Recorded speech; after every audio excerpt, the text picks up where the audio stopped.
Welcome, everyone, to the next part of your journey, your adventure to building $1 million business. Now, the purpose of this training, if we could walk away with nothing else, my goal for you is to know the person that you're targeting, the group of products that you would sell to that person or group of people, and that you are narrowed down on your primary first product and know how you're going to bring that to market. If we can do that, then we've done an amazing thing, because it's getting to those decisions that ultimately determines if you are going to do this or not. And those who make that decision, what's my first product going to be? How am I going to get this in front of that core group of 100 people that buy from me over and over again? If we identify that, then the path to building $1 million business is actually very predictable. We've done it hundreds of times. And so for you, it's getting to that decision point. So this course is not designed to go into all of the different nuances of how to negotiate with suppliers or how to market your product on Instagram, although we'll talk about those different pieces. And that's why I wanted to set the context for this conversation, this module in your training. Because in order for you to be able to make that decision, we do need to talk just a little bit about getting your product made. You see, different product types, depending on what you're thinking about releasing to the marketplace, what you are going to use as the foundation for your $1 million business, your $1 million brand, depending on what that first product or even the second or third products are going to be, it might change the way that we approach different ways to get that product made.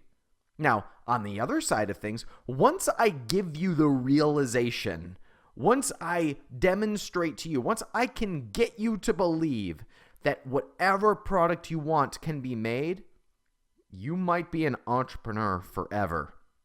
It's an addictive process to see your idea, something that you could only think of in your mind, come to life through someone else's hard work. And I'm here to tell you, I, to this day, don't know of any students that I have who sit in their garage and make their own products. All of them have other people make the products, and you stay in the creation mode. Of course, I have referenced the story of Tom Bilyeu, the founder of Quest Nutrition, who was in his kitchen making Quest bars by hand, and now he runs a $1 billion company. That would be the exception. Of course, everyone else that I have worked with uses their idea, goes to someone else, and has the product made. And there's several ways to do that, and that's what we're going to cover today. You know, I discovered this back when I was 9 years old. I was 9 years old, and I was sitting in my basement with someone that my parents were trying to get to mentor me. He was dating my aunt, actually, and he was a very wealthy individual. His name was Don Ponchsky. Don is sadly no longer with us, but Don said several things to me that impacted the course of my life. One of which, he said, "Ryan, you know, there are people out there who can take any idea that you have in your brain and they can make it real." He said, "What's really popular in your circle right now?" And I was in third grade, I think, and I said, "Well, yo-yos are really big." And he kind of laughed because he remembered yo-yos being big in the 1980s. And he said, "You know, if you called up one of these companies and you said, 'I want a yo-yo that barks when you do walk the dog,' the trick walk the dog," which was the first trick that every yo-yo enthusiast learned when they were 9 years old, he said, "you could have that made." And I thought, that's impossible. That's crazy. And then I learned that there's companies all over the world who make products at your demand, however you want them made. And sometimes for very little money. And what do I mean by very little money? I mean 50, $100. Now, you could be like my buddy Mike. My buddy Mike had a really big idea. His idea was he was going to disrupt the farming industry. And Mike spent tens of thousands, hundreds of thousands of dollars to work with a company to make a brand new product from design to reality. And it was a very large undertaking. Mike was out to create a $1 billion opportunity. Mike was a big thinker. Mike went to an online designer. They worked with Mike to craft a visual representation of the product that Mike had in mind, and then they took it to a manufacturer who did prototype after prototype after prototype and refined it to Mike's exact specifications, and he spent, I think, hundreds of thousands of dollars having this made. And in the end, he decided not to pursue that project. He was out that money. That hurts. So what I'm going to suggest to you is, unless you're thinking of a $1 billion opportunity, or you have a very deep-pocketed investor who is going to fund your research and development, my recommendation is that we do this process on the cheap. The cheap being $50 to $250. That's what you should budget to have your first product made. I do not mean have your first run of products. That's going to cost you at least $500 to $1,000. I mean having one product made. We call that a prototype. And the feeling that you get from holding your first prototype, the first physical representation of your idea in your hand, there's no feeling like it. That's when you realize this is real. That's when you realize this is a real business. This is a real 7-figure brand. Now, there's several ways that we can go get our ideas made and bring them to life. We're going to start with the simplest. And the simplest is simply using private label. Private label simply means taking product that is already on the shelves of some other manufacturer and putting your label on it. Now, this is usually how I start most of my businesses. So the first product that I ever brought to life, I simply, actually my partner, called up a manufacturer that he had worked with in the past. He said, "What do you got that meets these criterias?" Great, put our label on it and we're going to start selling it. The benefit to doing this is that it is incredibly fast and incredibly cheap. How cheap? I mean, we could have a prototype with our label sent to us for $50 or less, and we could test out the product. We could play with it, see what we liked and see what we didn't like. And my philosophy when we are private labeling a product is to put something into the marketplace that is good enough. Now, when you are starting your first business, the temptation is going to be to make the first product perfect. My recommendation is that you look at good enough. Peter Diamandis is an entrepreneur who I admire and respect. He's spoken at our yearly event called the Capitalism Conference, and he has said, if you are not embarrassed of your first product, you are not moving fast enough. I don't know if I agree with that or not, but the point remains. We do not have to have all the kinks and nuances worked out in order to bring a product to market. So, my process has always been private labeling a physical product and getting it to market as quickly as possible as a way of testing if there is even life to this idea. You know, in the last module, we talked about building a little bit of an audience that was excited about what we were up to. And if we can get 100 people to test something and give us feedback, we've got more than enough to do damage. We've got more than enough to be able to refine the product and decide if it's something that we want to change or continue to charge forward with. So the first step in my process of getting a product brought to life is to look for private label manufacturers who will already have a product or a similar product sitting on the shelves ready to ship to your house. And your job is to order one of them as a prototype. Now, there's two ways to go about finding a private label manufacturer. The first is using Alibaba.com, which we talked about briefly in previous lessons. It's basically like an eBay for wholesale. Now, there's plenty of YouTube videos out there on the internet about working with suppliers on Alibaba.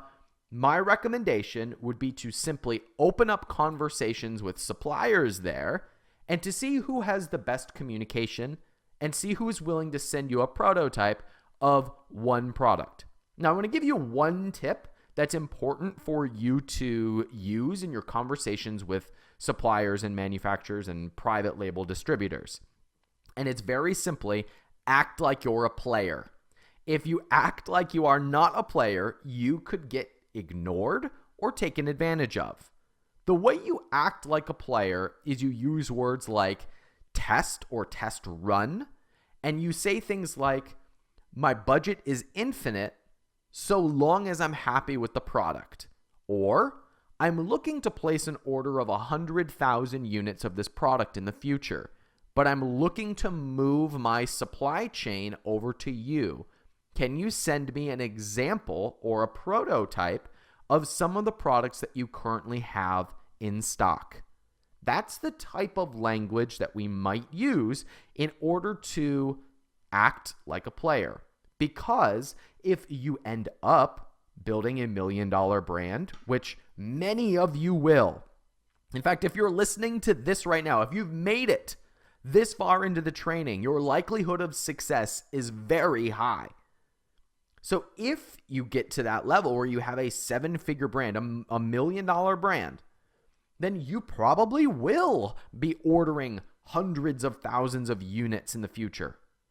So it would be completely honest and fair to say, I'm looking to place 100,000 or a 10,000 unit order of the wallet that I have in mind. Can you please send me some examples of the wallets that you currently have on stock?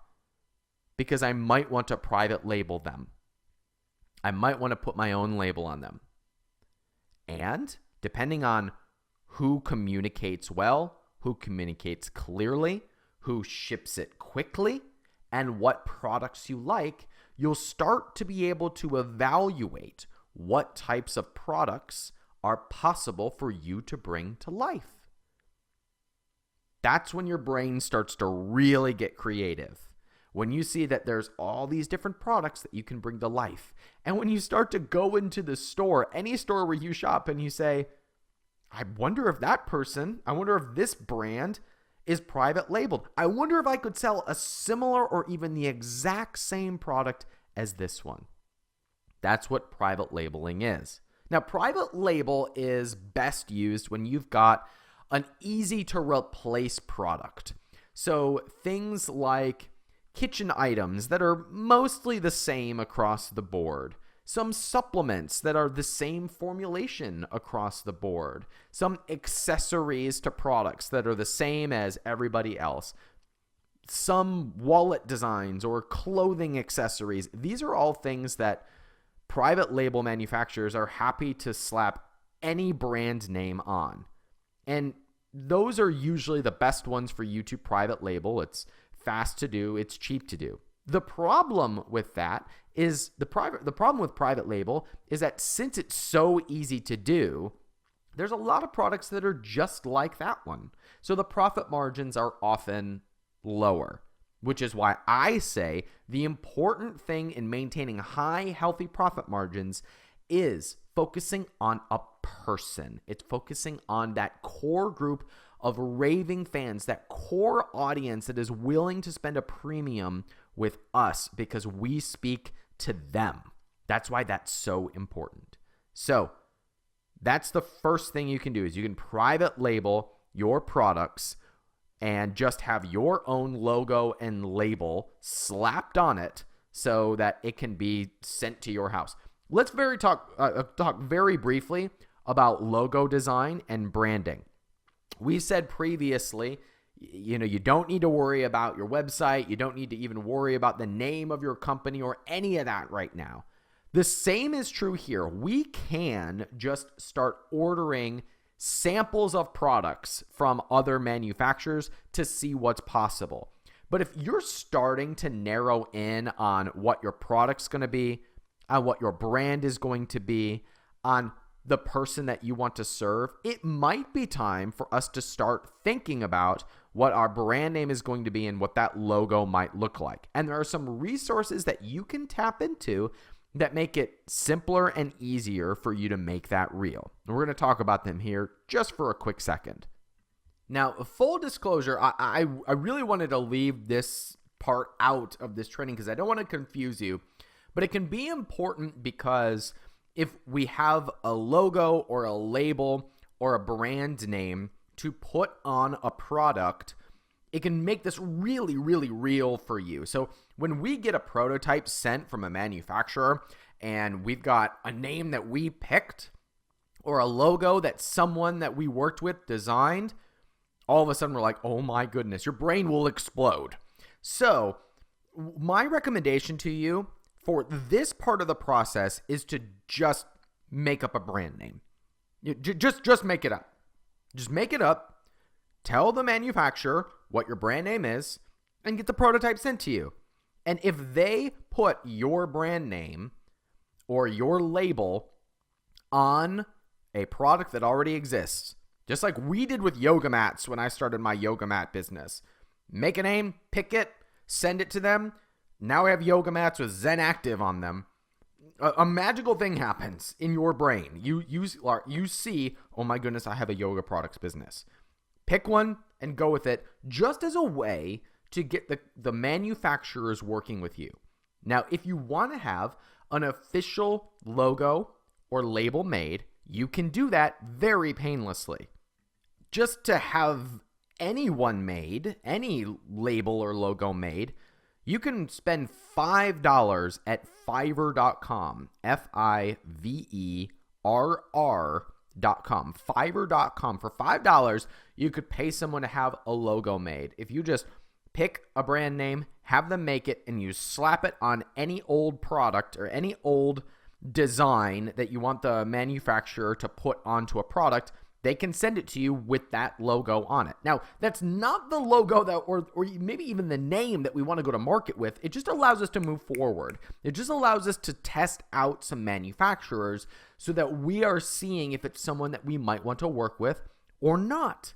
Now, if you're ahead of this process and you already know what the brand name is, you already know what the product's going to be, you already know who you want to stand for and what the brand is going to represent, then we want to be more formal with this. First, you test your brand name with your audience, your Facebook page, your Instagram following. Just say, I'm thinking about calling my business, I'm thinking about calling my brand this. How does that make you feel? That's the magic word. How does it make you feel? And if how people respond represents how you want your customers to feel when they're choosing you, that's a really good indicator. Remember, brands are trust, and we make our decisions about trust based on how we feel about them.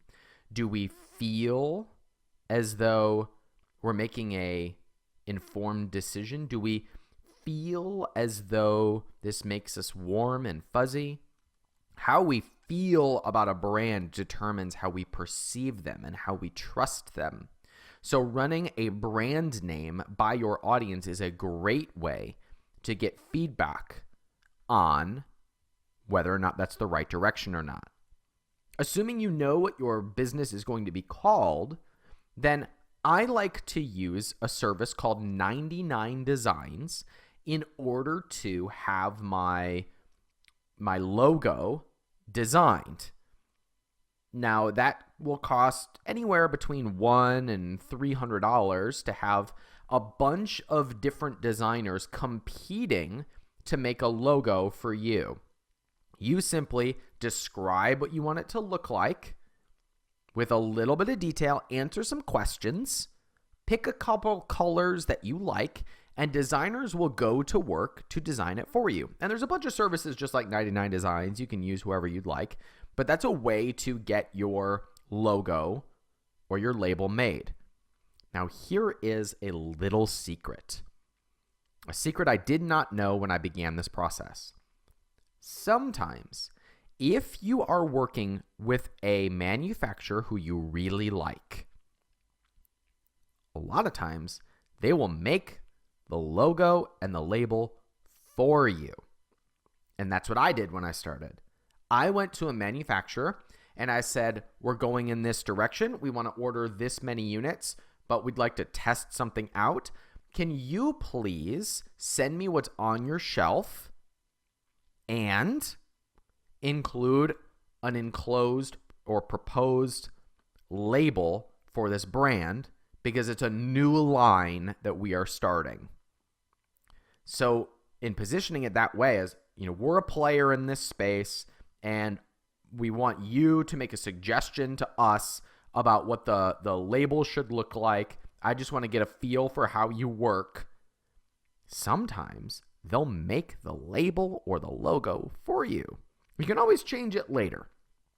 Our purpose here is to get things moving, to make decisions, to keep progress going. Okay, so we talked about private label. We talked about working with manufacturers who have products sitting on their shelf, and all you have to do is tell them that you want a similar type of product, slap your label and your name on it, zip it over to your house so that you can look at it, see what product feels better, what product is closer to what you have in mind. Now, if we are doing any sort of consumable, if we are doing a supplement, if we're doing food, if we're doing topical creams, if we're doing makeup, if we're doing any sort of spray, any cleaning supplies, anything that is a consumable, there's another way that we can go one step deeper. And instead of just white labeling whatever is on the manufacturer's shelf, we could use a formulator. A formulator is in the business of crafting a custom formulation of that consumable unique to you. So one of my friends is one of the best supplement formulators in the world, and he loves to geek out on the different ingredients that are going to give someone a certain result. Well, not everybody is him. Not everybody knows the science behind that. But there are often formulators on staff at manufacturing companies who will do this for you. You can also hire outside formulator companies that will do this for a few hundred or a few $1,000s. I like to work with manufacturers who have formulators on staff. Now, how will you find that? How will you discover that? You'll do that on the Google machines. You will type in protein bar formulator or protein bar manufacturer, and you'll start to look up who's close to you or in a city that you like to visit and start opening up conversations. And remember, communication is our friend. Communication is how we're going to determine who we work with or who we don't work with. And we're going to order, we might white label it, or we might ask for a specific formulation if we want to bring something new to the marketplace. So one of the examples that I like to bring up a lot is RX Bar. RX Bar was the meal bar for CrossFit athletes. What did they do? They probably used a formulator to make the first go of their product, and then they used that manufacturer to produce it at scale. You do thousands of orders at a time, and then, one, two, skip a few, 99, they were a multi-million-dollar company, a $600 million company to be exact. Okay, so we're looking for custom formulators if we're bringing something brand new to the marketplace. Here's how I like to operate. I know that for some of you, this is a little bit confusing. So this is how I operate. What I do is I always start with the fastest way to market possible. And that's going to a manufacturer and ordering whatever they have on their shelf and bringing it to market as fast as possible. Then, when that product is consistently selling, and we're going to talk about launching that first product and getting it to sell consistently in the next couple modules. But as soon as we start to see life on that product, then I might go to that same manufacturer and say, do you have a formulator on staff? I would like to make some changes to this product. Now, if you are not if you're not making a consumable, so you don't need a formulator, you don't need a chemist who's putting together a bunch of ingredients, what you need is a contract manufacturer. A contract manufacturer creates molds, creates designs, creates new products according to your specifications. This is what Don Punchski was talking about when he said that you could have a yo-yo made that would bark when you did walk the dog. That's you going to a contract manufacturer and you paying a few $100 or $1,000, usually a few $100, to have a new type of mold or a new type of product made. And once again, I don't mean to confuse you, but a lot of times the private label companies have contract manufacturers on staff. So they often do both.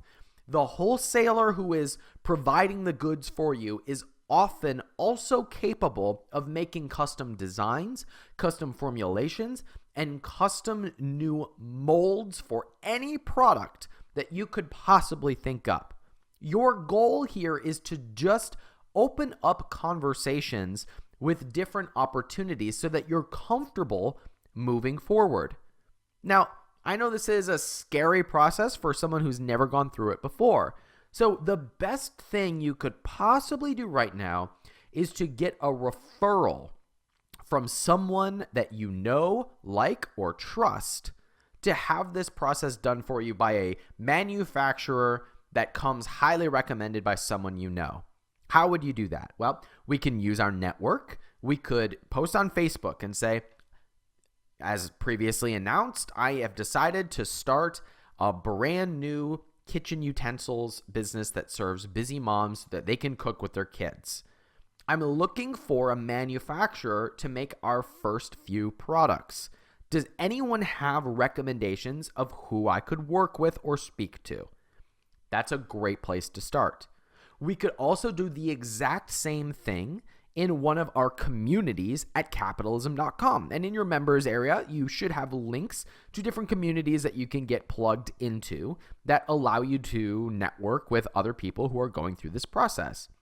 There are also other Facebook groups and communities of people who do wholesale manufacturing or who do private labeling. Getting plugged into those groups allows you to network with other people who are going through this process and get recommendations for suppliers that you might like to work with. All we're looking for right now is good communication with a supplier that we can trust over time.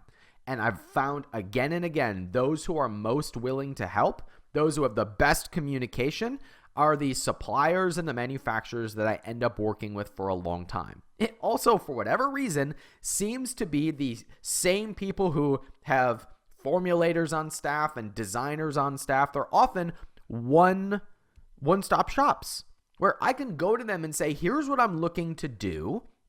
I'm a player. I'm building $1 million business, and I need someone to make a draft design and send me a prototype and make recommendations for the best way to bring this to market. Oftentimes, those one-stop shops are the best places to get all of those things, and they'll often do it for little to no money because they're hoping that you're going to work with them and place a 100,000 unit order in the future. I mean, think about this. I've ordered millions of dollars worth of products through manufacturers. Manufacturers have made millions of dollars from me. So they are very highly incentivized to work with you as long as they perceive you as a player.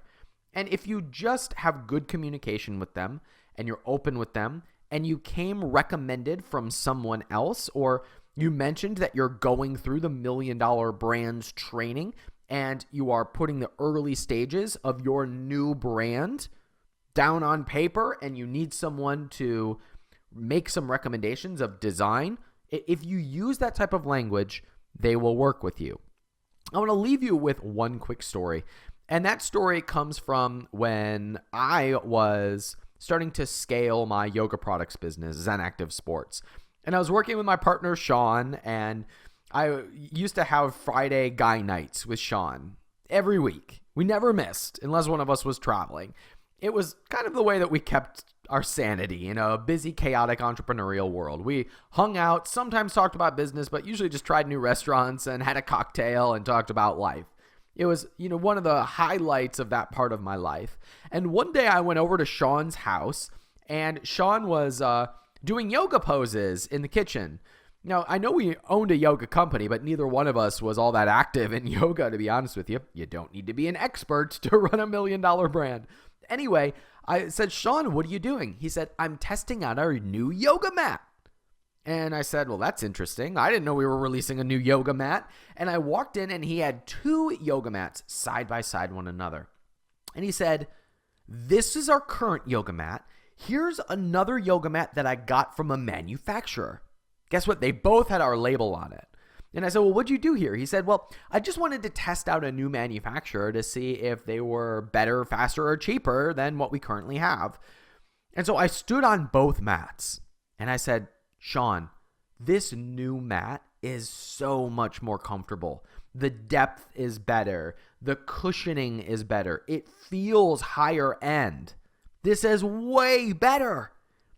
How much more expensive is this new yoga mat to produce? And guess what he said? He said, it's 30% cheaper. That shocked me. And what it taught me was that you can bring a product to market quickly and it not be perfect.